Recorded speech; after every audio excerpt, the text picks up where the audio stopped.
Вот эта башня, это мои роды башни. Вот это звание, это Эрзи. Село Эрзи, это мы там жили, отец, наши старики все там жили, а потом они переезжали сюда.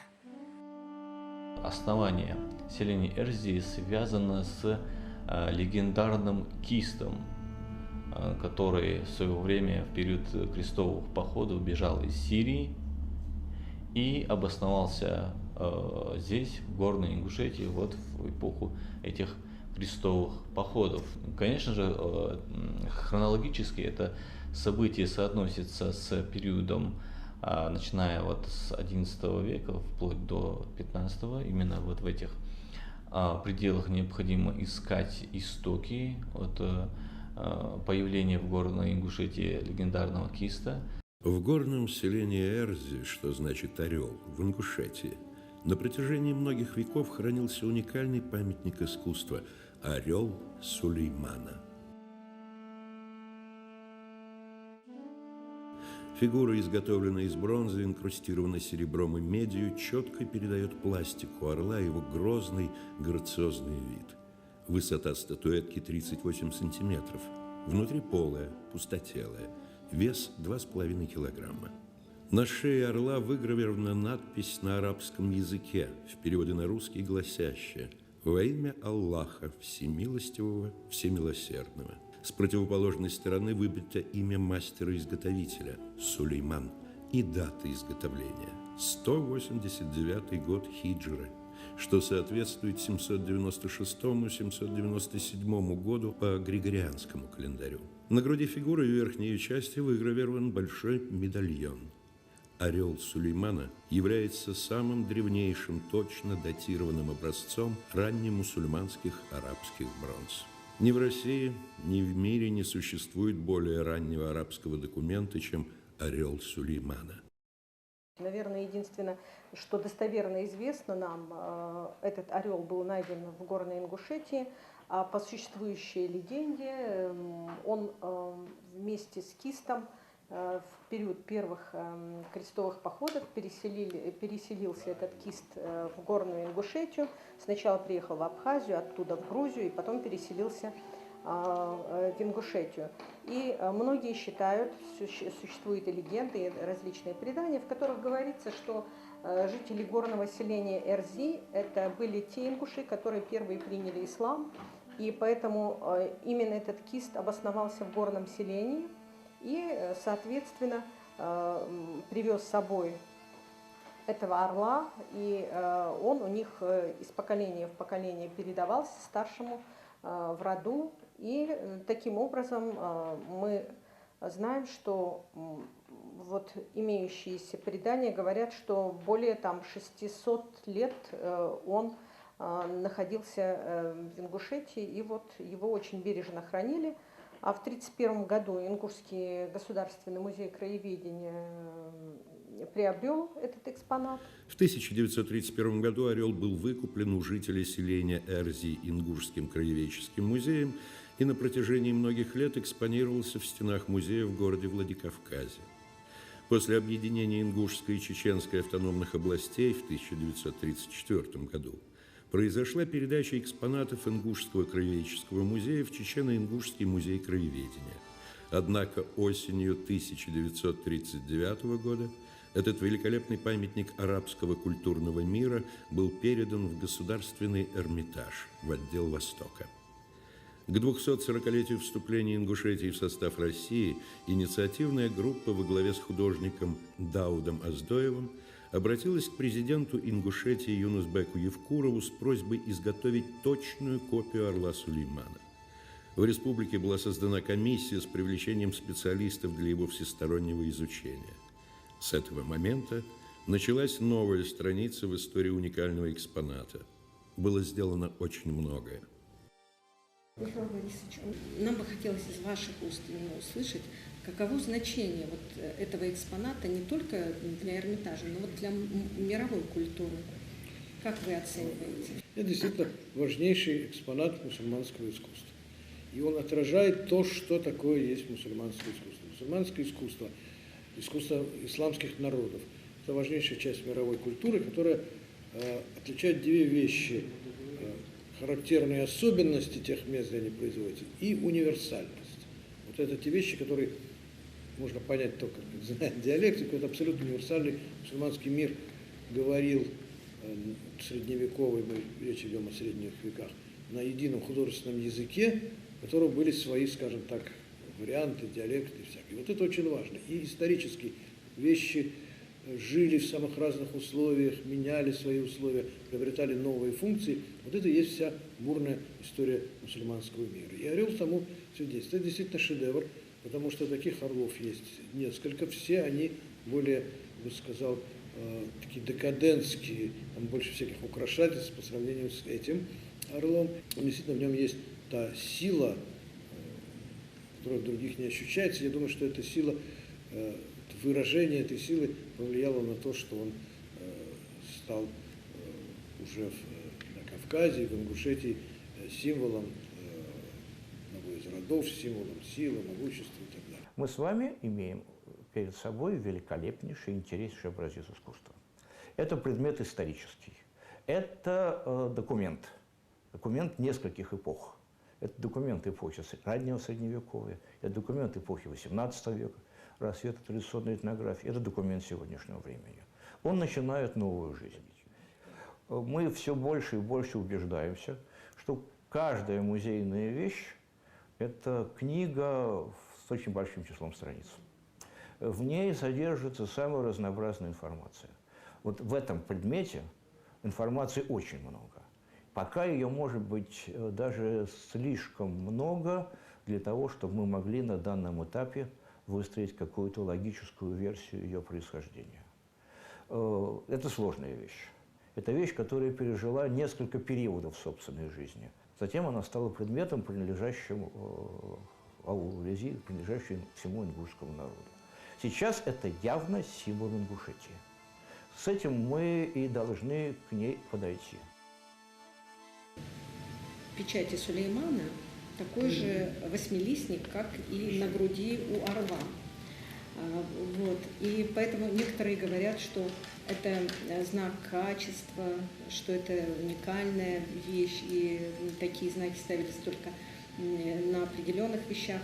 Вот что бы вы могли сказать? Все вещи уникальны и уникальны своим художественным качеством, а знаком. Значит, печать Сулеймана – это пятиконечная звезда. Да. Печать Давида – шестиконечная звезда. Дальше от них идут всякие разные варианты. Печать и Сулеймана, и Давида – это на Ближнем Востоке, и у мусульман, и не у мусульман, и у иудеев. Это такие обереги, которые оберегают почти на всех зданиях. Это рисуют. И сейчас люди говорят, шестиконечная звезда, почему? Еврейский. Это звезда, знак Давида. И пятиконечная звезда, они оберегают здания. Всегда рисовали мастера. Точно так же рисовали на вещах, потому что на этих вещах большая часть, как правило, и в предметах художественных, которые употреблялись в быту, большая часть и надписей, и знаков – это оберег, это защищать того, кто этим владеет.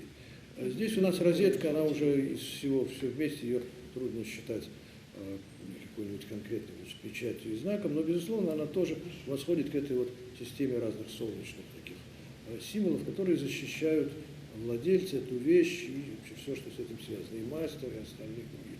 И басмала, которая здесь, это тоже всегда, почему все начинается с басмала, потому что басмала защищает человека от разных злых вещей. Так что это как бы это так и есть, но это уже вторично, то, что да, действительно, вот тут все это должно защищать так же, как изображения, но изображения тут они очень стилизованные, хотя здесь они, как я сказал, если сравнивать больше с другими такими же, здесь более реалистично, здесь явно как бы вот перья изображения. Все. Ну, а знак, вот он знак, символ, считайте, солярный знак, какой угодно, но это его корни.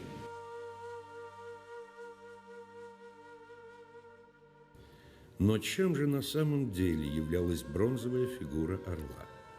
Автор статьи «Бронзовая фигура орла» Тисаев в сообщении Государства Эрмитажа в 1940 году внимательно изучил поверхность фигурки и подробно описал ее. Он справедливо отмечает, Описываемый памятник давно известен в научной литературе, но ошибочно истолковывался исследователями как плоскостное изображение какого-то герба в виде орла, высеченного, может быть, на каком-либо здании.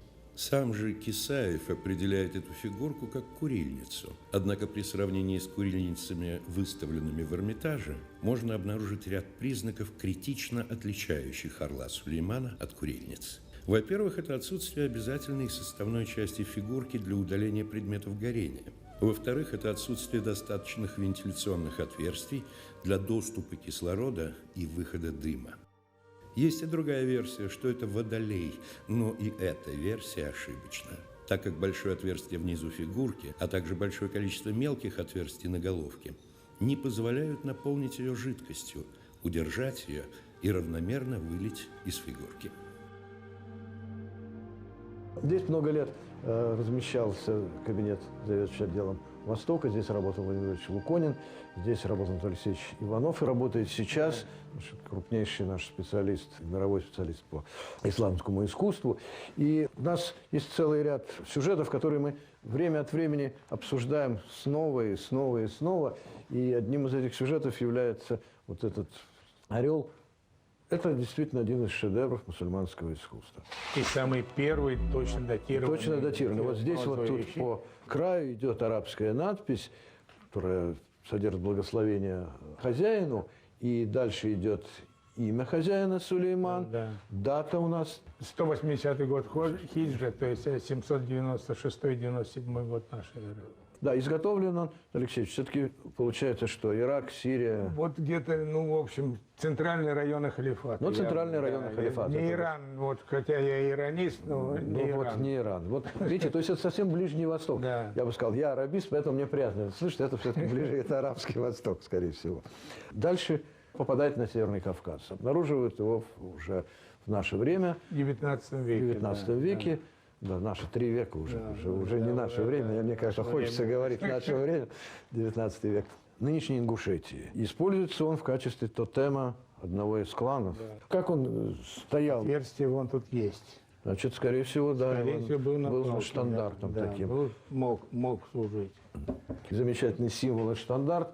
Не всегда был штандартом. Это, в общем-то, бывает. Этот музей тоже не всегда был музеем, он был когда-то дворцом. Стал музеем. Хуже, лучше, это кому судить.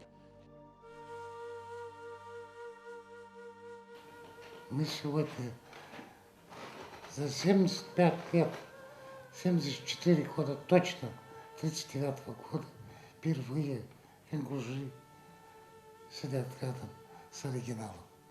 Художник Оздоев Дауд Османович на протяжении 30 лет изучал орла Сулеймана. Он собирал любую информацию об орле и накопил огромное количество материалов, поставив новые вопросы в изучении этой фигуры. Этому предшествовала большая работа по изучению различных источников, разного рода консультации со специалистами в различных областях науки и культуры, от способов литья бронзы до бытования предметов.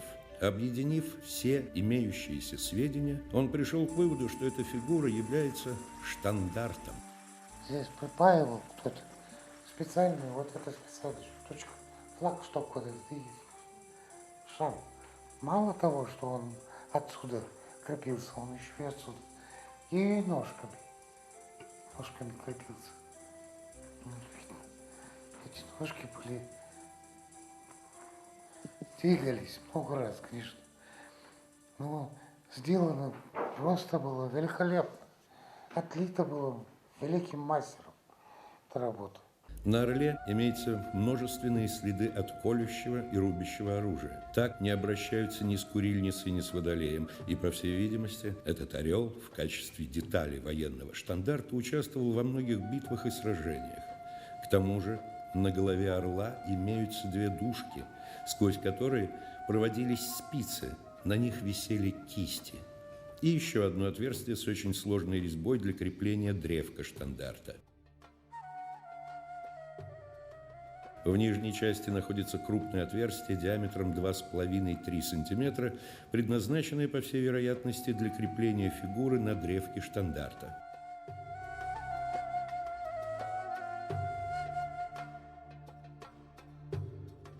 На основе древнего штандарта Художником создан макет штандарта.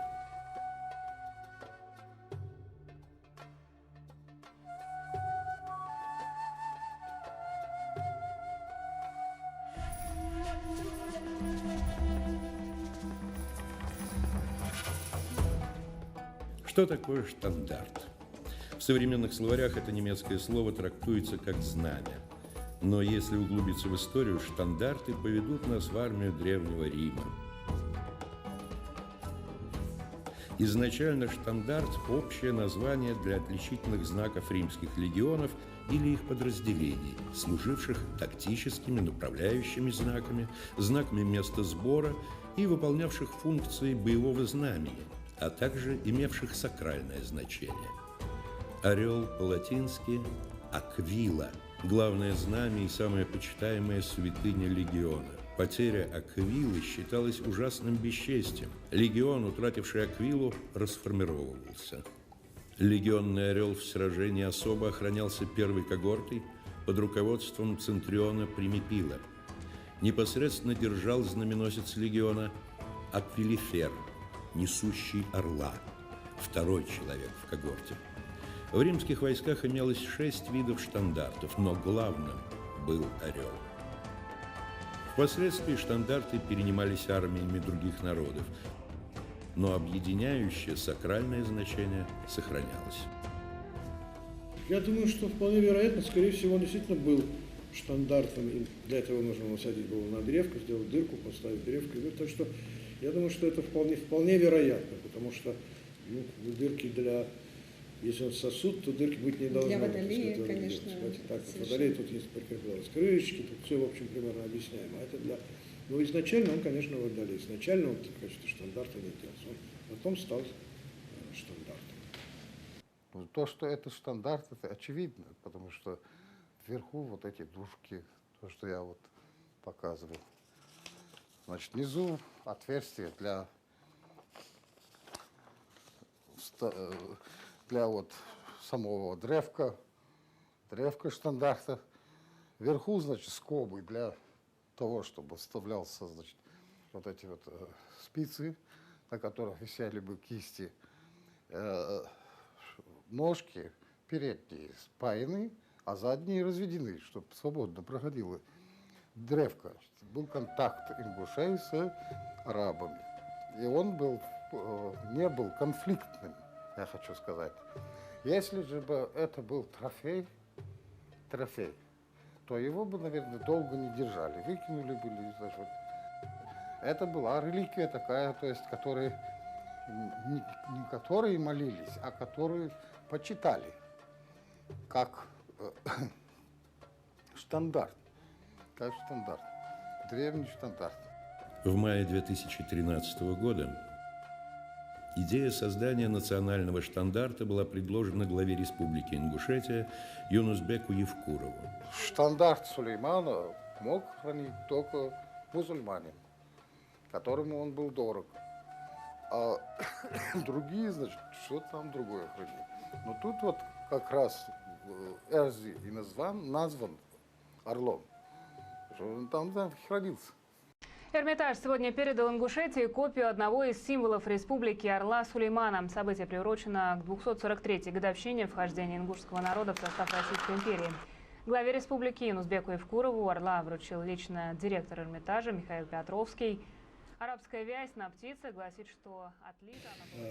Копия орла была сделана именно потому, что действительно существует национальный подъем в Ингушетии, который растет самосознание, интерес к собственной культуре, чувствуя, понимая это, мы решили, что можно сделать копию, сделать и передать с тем, чтобы с ней можно было бы, она могла бы быть символом сегодняшней Ингушетии, сегодняшней музейной работы. Многие вещи нужно выявлять, и мы на самом деле искренне благодарны Эрмитажу, что в свое время он вывез этот предмет, потому что если бы тогда его не... Мы теперь знаем по истории, что есть много вещей, которые бы, казалось бы, может, не надо было вывозить, а видим по истории, что пропали бы, как многие фрески из Туркестана где-то прокатилось. История, она очень соображает. Мы вам очень признательны. Большое спасибо. И за то, что вы нас поддерживаете. Большое Хорошо, спасибо. давайте пишите. Я равниста, вот иронист. Я же Ну, вот хорошо, как это очень интересно, приятно тогда слышать, прям что капитал понравилось. выходил. Какое получил наслаждение. Спасибо большое. Спасибо большое. Всего, все, что говорили, все постараюсь. Спасибо. Спасибо. Всего доброго. На днях в республике появился еще один символ, которого раньше не было. Это штандарт главы республики. Он, как и формуляр, будет передаваться из рук в руки, от одного главы к другому. Идея создания символа руководителя региона возникла еще несколько лет назад. Он представляет собой квадратное полотнище из 3 горизонтальных полос, верхняя и нижняя из которых зеленые, а средняя белого цвета. В центре него во всю ширину расположено изображение государственного герба Республики Ингушетия. Древко штандарта увенчано металлическим наконечником в виде копья с изображением древнего штандарта Ингушетии бронзового орла. Да, присяга понятно, в парламенте понятно. Вот атрибутов нет, как таковых. И штандарт республики, флага республики Ингушетия, он является, главой республики Ингушетия, является одним из таких атрибутов, которые надо передавать, старый руководитель передает новому руководителю. Здесь есть проработано положение, есть процедура передачи. То есть после принятия присяги, после всего этого, утверждения парламентом, глава субъекта, уходящий, передает штандарт новому главе республики. Это хорошая такая процедура. Ну и это атрибутика власти, про которую надо снимать фильмы, про которую надо рассказывать, которую надо внедрять дальше в сознание людей. Идея создания древнего арабского орла со сложенными крыльями не случайна. Существует старинное произведение известного ученого-богослова и писателя Фурати «Кырксюаль» или «40 вопросов иудейских ученых пророку Мухаммеду». В 6 главе этой книги описывается небесная птица со сложенными крыльями. «Мухаммед, скажи о небесной птице, а также о том, что заключается на 7 небе, откуда истекает милость Божия на лице земли». Славный пророк, благословение и мир над ним Аллаха, в ответ сказал: «Истинный и Всевышний Бог сотворил на 7 небе колонну из зеленого изумруда с одним сводом из белого жемчуга. На той колонне находится птица. Самыми разнообразными драгоценными камнями унизаны 1500 перьев той птицы. На каждом крыле ее зелеными литерами изображено, во-первых, во имя Бога милостивого и милосердного, во-вторых, нет Бога, кроме Бога, Мухаммед – пророк Божий. Каждодневно во время 5 времен намазов небесная птица распускает свои крылья и ударяет ими друг от друга. Рай наполняется шумом от крика птицы. Райские девы Гурии во дворцах, на балконах, на лестницах, подняв головы, сообщают друг другу радостную весть, что вот теперь последователи Мухаммеда совершают намаз. На шее орла Сулеймана выгравирована надпись на арабском языке «Во имя Аллаха Всемилостивого, Всемилосердного», с которой и начинается молитва во время 5-кратного намаза. Именно образ райской птицы, видимо, лег в основу создания этого уникального памятника искусства. Но независимо от того, чем руководствовался автор, орел Сулеймана на сегодняшний день – это символ Ингушетии. Лами мягко хозах долдак, даляца улхаг алгайчи, курьялыш нитху хайдаху, дни меллат яххуг алгайчи, Аллах дел нитзбаг алгайчин, везен дел юахиг алгайчи, Аллах дел нитзбаг алгайчин, везен дел юахиг алгайчи, лахт даттл яхка ячонеш, мастагаш хади غيانش ازدي خلب حاكي راح قنقش شرليخ بوخ بيغارش الله ديال نتباغ الغيشن شرليخ نتباغ الغيشن الله ديال نتباغ الغيشن